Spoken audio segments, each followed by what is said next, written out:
my God, it was so hot. Little beads of sweat are literally dripping down my brow. The date was August 8th, 1997. And the story I'm about to tell you will not only prove that there's meaning to your life, but there's also meaning to mine. I'd like everybody to close their eyes for just a minute so you can visualize the scene. It's hot. It is so hot. It's about 5 o'clock at night and I'm in Fort Collins. I'm zooming down the street, doing about 85 and 35 on my Honda CBR 600 F3.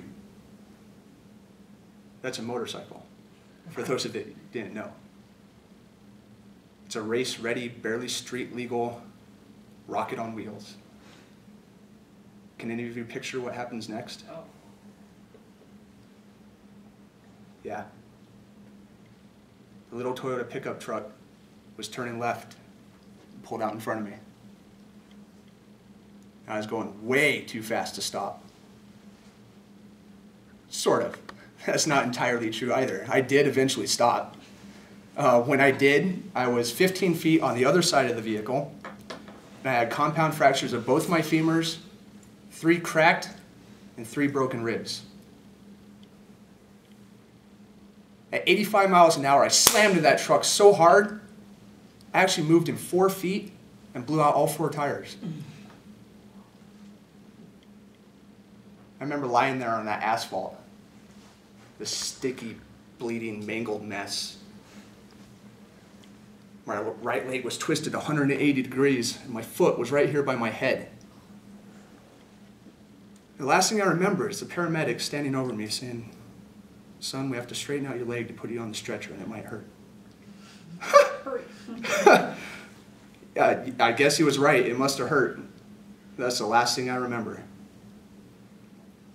Spent 5 hours in surgery, a week and a half in ICU, another 2 weeks in recovery, for a total of 3.5 weeks at Poudre Valley Hospital.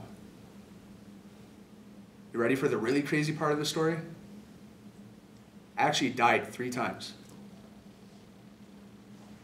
I died in the ambulance, in the OR, then again the 3rd day when my lungs filled up with blood.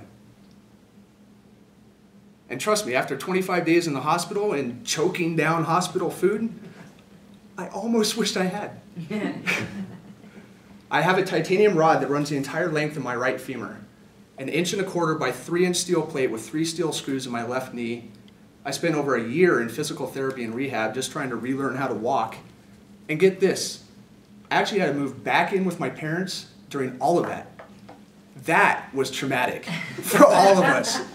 Trust me. But look at me now, right? Specimen of fine health. See, there are really 3 things that I learned from all of this. First, I believe that everything happens for a reason. And there's a positive lesson that we can learn from pretty much every setback that we have in life. Second, adversity does not instill character, it reveals it. I never liked that saying, "That which does not kill me only makes me stronger." It would have been very easy for me at any point during that scenario to just give up. I don't know how many times I wanted to quit. But like peeling back the layers of an onion, I uncovered a reserve of strength that I didn't even know I had. It was in me. And finally, what I think is probably the most important, at least to me, it's no mistake that we're here. It's no accident that we're alive. I believe that if we woke up this morning and God gave us breath, there's something that we're meant to do. I defied the laws of physics. There's no logical explanation why I'm here. And the fact of the matter is, for all of us, it can end in an instant, like a wisp. But as long as we're here on this planet and breath fills our lungs, there's something that we can do. I know why people struggle and why they don't achieve. I know why it's hard to rise and it's sometimes hard to breathe. When you feel like your life lacks meaning, there's no purpose why you're here, there's nothing in the world to care about, nothing you hold dear. But if you could see what a gift it is the fact you're still alive, I believe that things can change for you and everything will thrive. What I'd like to leave you with is a quote from Dr. Howard Thurman.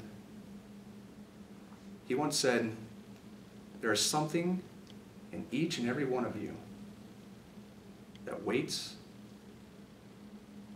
and listens for the sound of genuine in yourself. It's the only true guide you will ever have. And if you cannot find it, you will, for the rest of your days, be attached to the strings that someone else pulls." See, my death was a gift to me. None of you have to go through that experience. You live your life. You pull your strings. There's a reason why you're here and a sparkle that's unique to only you. Find it. I challenge you to find it before your gift is taken back. Madam Toastmaster.